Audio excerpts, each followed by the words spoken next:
Weekly recommendations. If you're new here, I'm Mair Alys, and this is where I go through everything that I have read this past week. And yes, I do read lots of audiobooks, and let you know if I recommend them. Now, from the last weekly update I did, it has been 2 weeks. I did DNF My Throat Never Grave because whiny character, very religious centered, intentionally. I just couldn't do it. I just couldn't do it. Even though it was such a short book, I was like, I just can't. So I DNF'd it. But I went straight onto Saltblood.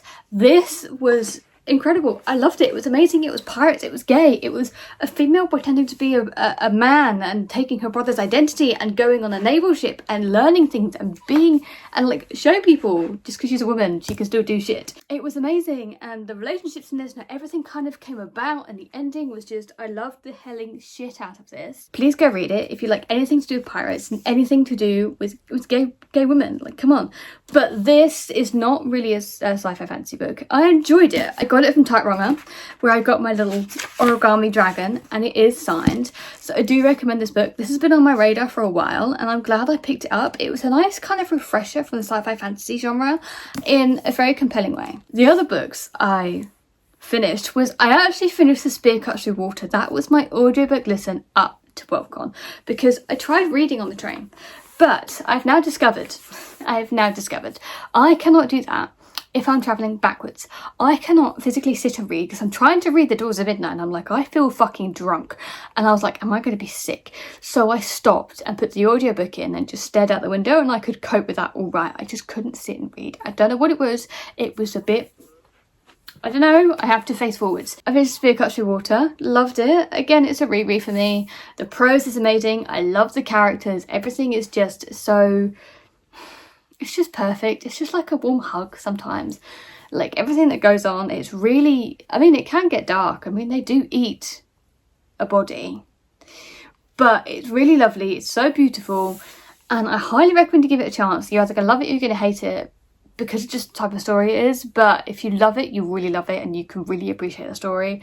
It is just amazing. I love it. Then I did end up finishing Doors of Midnight on the train home because I was facing forwards. So it was fine, because I was like 85% the way through it, and I was like, I could do it on the train. And then my body went, no, we're just going to give you travel sickness. I was like, great. But on the way home, I was fine. So I did finish it. I did enjoy it. I liked the decisions Ari was making. And I like the depth into the magic system and the depth we get to see into Ari, and like the hints of like what makes this legend. So that was really fucking fun. I am going to have a review of that coming out on Friday, so watch out for that.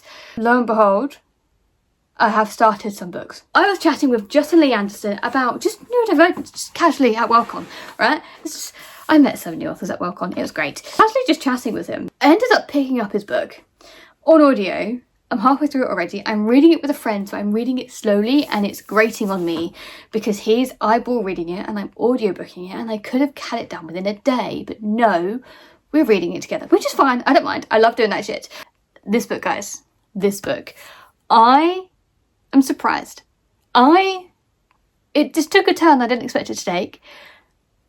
I love the intrigue, but also the asexual representation. It has asexual representation, and I fucking love that shit.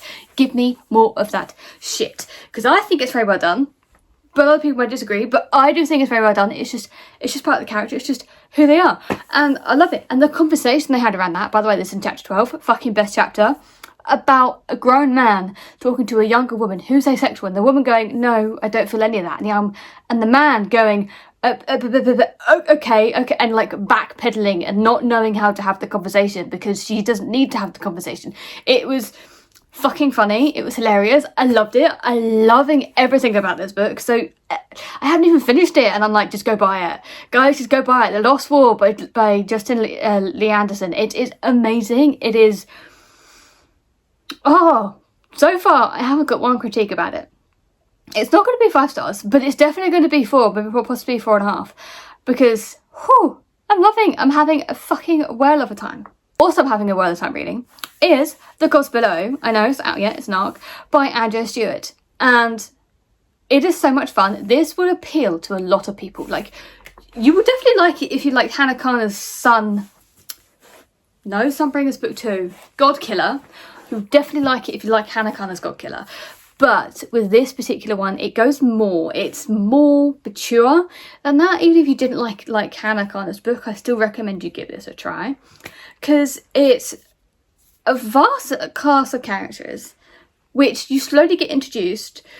And there's gods, and the magic system is interesting enough. It reminds me a little bit of, obviously, Mistborn, where you swallow things and get magic. But there's more of a limitation to this. And it's not just you have to have the magic. Like, somebody has to bring up the Aether, which mortals don't have the thing to do, to be able to, and they have to be bonded to do it as well, to then use the magic. And you can only use the magic for how long you can hold your breath. So that's interesting. I'm loving the characters. I'm loving some of the mystery that's going on. There's a few plotline mysteries and a few things that only two characters are kind of come together. The others are going on, and I'm enjoying it. I'm 50% through and I'm having so much fun. It's out September 5th. Please go pick it up. What else did I read? I feel like oh yes, I also started, because obviously I'm reading The Lost War with a friend. I'm doing another audiobook, which is just classic me. And I'm reading the Expanse book 5. This is what the series should have started with. Oh my god, like, don't get me wrong, Leviathan Wakes was fine, okay? I love Miller. That needed to be there. Book 2 blew out the fucking park. 3 and 4 were boring as fuck. And I only slogged through it and didn't DNF it because I kept being told, also I bought all the fucking books, then it gets better. And book 5 is that. But book 3 and 4 didn't really, just go straight to this. Just go straight to this. Because it's so much better. We have all the POVs that are people on the ship. It's amazing. Loving Naomi, loving her story, loving the secret she's keeping. Amos is like my fucking favourite. He's like a murderous puppy. I love him so much. And him and everything that's going on, and just, it's amazing. And then Alex and what he's doing, it's just incredible. And then the mystery that Holden's going through, because Holden at the moment, he's just like, he's fine. Like, I don't mind Holden, but he's not like the best. Why? Why was it not like this from the beginning? You had that pattern, you chose not to do it. I'm still reading Way of Kings, still reading Fire and Blood. Everything's going really slow. It's going to be mainly audiobooks from now on, because I'm running out of time to physically read. But that is what I've read in the last couple of weeks. Not a lot, which is fine. I'm still having so much fun. Welcome was absolutely amazing. And if you have any recommendations for me, drop them down below. If you've read any of the books that I'm reading, drop down below. Let's talk about them. Let's have a conversation. And I will see you in the next one, and happy reading.